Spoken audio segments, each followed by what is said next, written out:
I welcome the change, harvesting food, preparing for winter, stocking up for the cold days ahead. The leaves turn yellow and orange before they fall. I feel alive, in tune with nature's rhythm, gathering the bounty from the earth's embrace,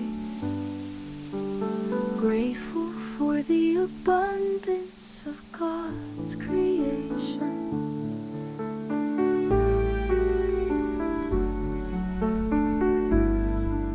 As the days grow shorter and the nights grow long, I find solace in the simple tasks at hand. Preserving the harvest for the months to come, embracing the season, feeling grateful and calm. So let the fall come with its golden fields. I'll be ready with my garden's yield, prepared for winter with food and warmth. Grateful for the cycle of nature's gentle hold.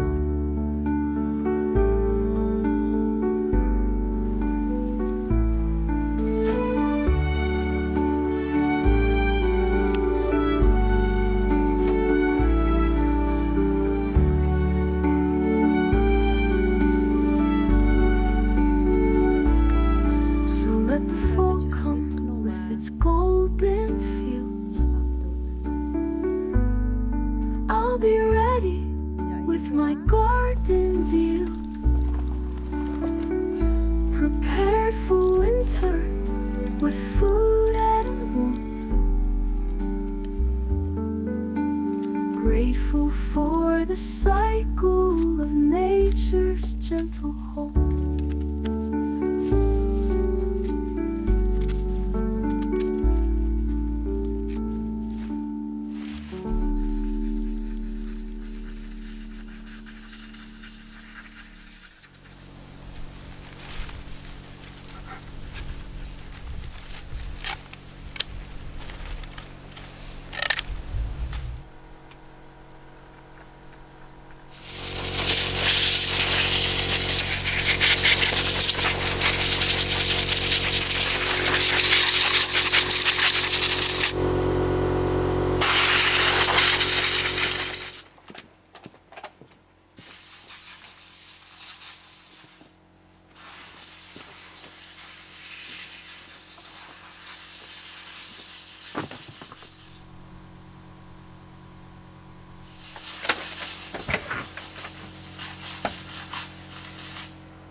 Ja.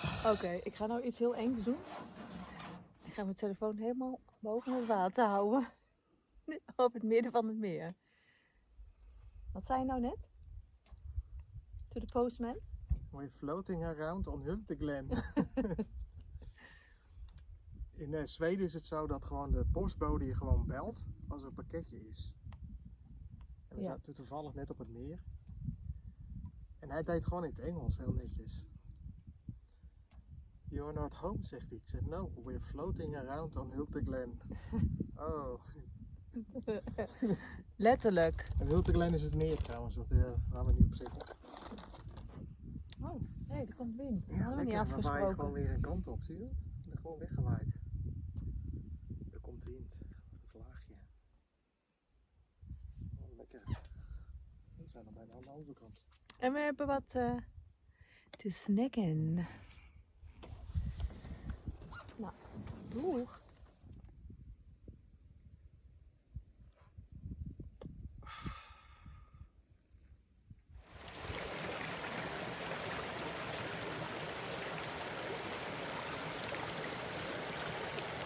Ik ben helemaal vergeten om te filmen dat wij de appeltjes, tenminste de appelsap gingen ophalen. We hadden dus in het totaal 138 pakken van 3 liter appelsap. Dat is natuurlijk voor ons veel te veel.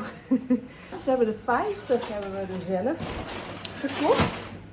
En de rest hebben we verkocht aan hem. Hij wilde ze heel graag hebben. Ja, wij zijn er heel blij mee. Het is super lekker. Maar nu nog even een plekje zoeken. Want ja, ze kunnen natuurlijk niet de scheur in. Want anders bevriest alles. Dus ze moeten ergens in huis staan. En ook al had ik mijn voorraadkast goed opgeruimd. Ik denk niet dat ik genoeg plek heb. Dus dan gaan ze naar boven. Maar ja, dat is een luxe probleem, hè.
Hoornaar in tussen de appels. Leuk dat het komt.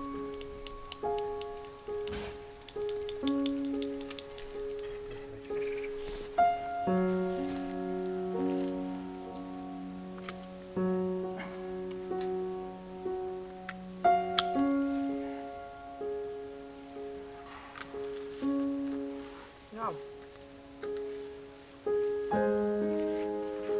Ik zal even die andere kruiwagen pakken.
denk ik weer van, oh zonde.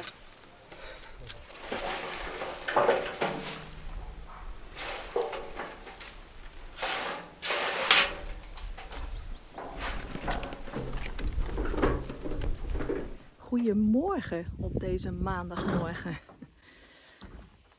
Ik loop weer in de tuin. Vandaag heb ik wat in de planning staan.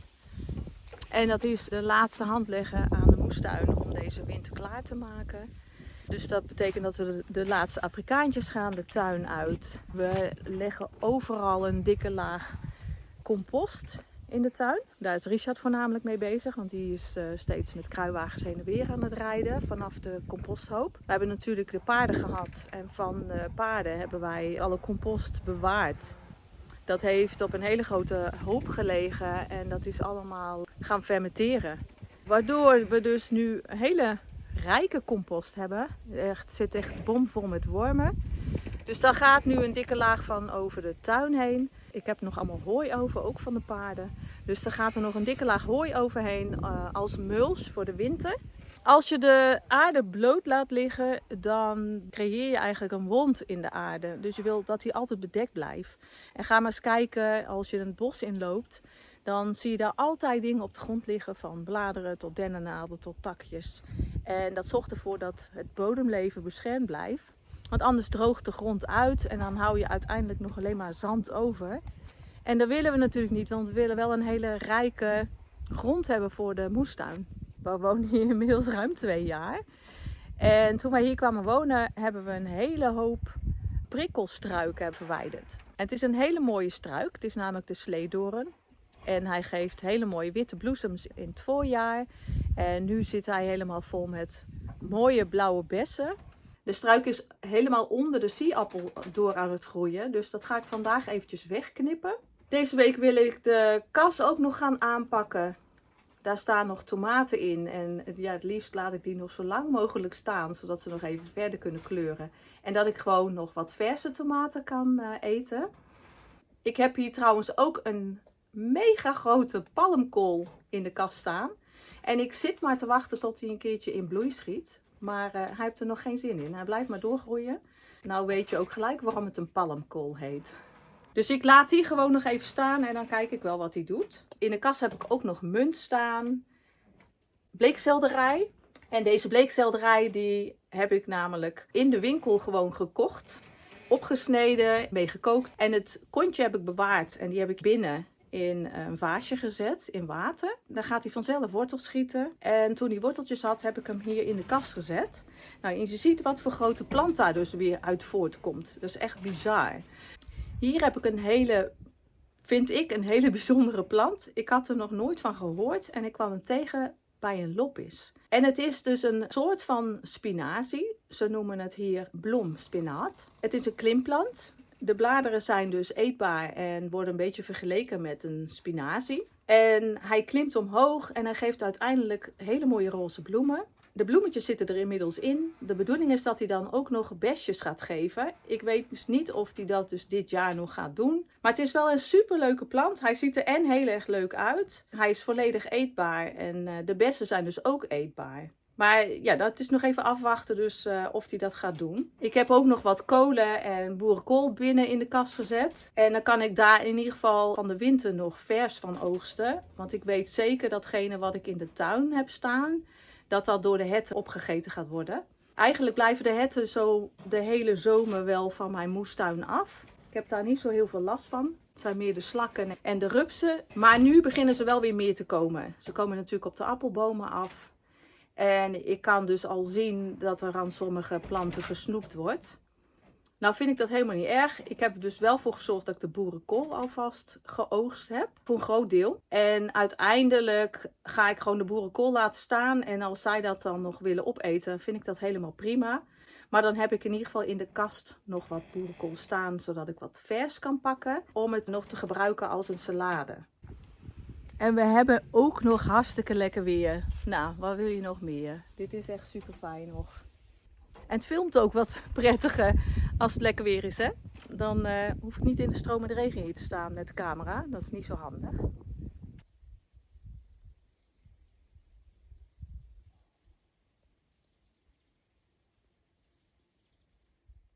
De dahlia's zijn inmiddels ook allemaal de grond uit. En nou zijn ze mooi schoon. Ze liggen nu nog te drogen in de kast. En ik moet nog even kijken hoe ik ze precies ga bewaren. Dus daar ga ik nog even uitvogelen en dan kom ik nog even bij je terug.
Goedemorgen. Nou, het weer is echt in één keer volledig omgeslagen. Kijk.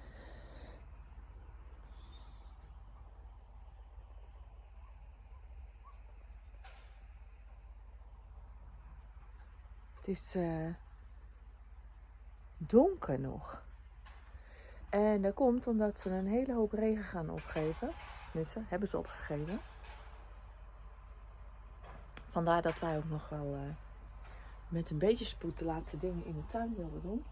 Nou, we zijn al een heel eind gekomen.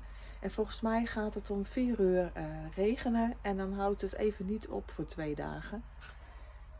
Ja, met een kleine tussenpauze tussendoor. Maar de buren zijn ze nu begonnen met dak. Volgens mij is dat echt de meest rottige periode om met je dak te beginnen. Dus ik wens ze echt heel erg veel succes. Ik hoop dat ze het weer dicht hebben zitten voordat alles losbarst. Ze geven namelijk, wat zag ik nou? Ja, bijna 30 mm regen op. In 1 dag. Dus dat is wel een hele hoop.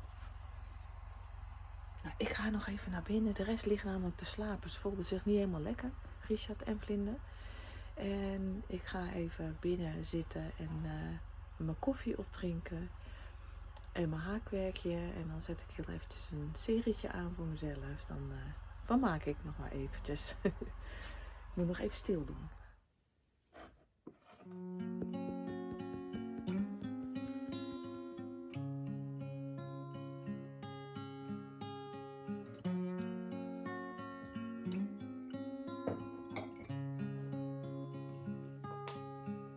Ik vond het super leuk dat je weer hebt gekeken. En ik had je natuurlijk vorige week gezegd dat ik elke vrijdag om 5 uur een nieuwe video online ga zetten. Ik hoop je dus volgende week vrijdag om 5 uur weer te zien. Hey doei, doeg!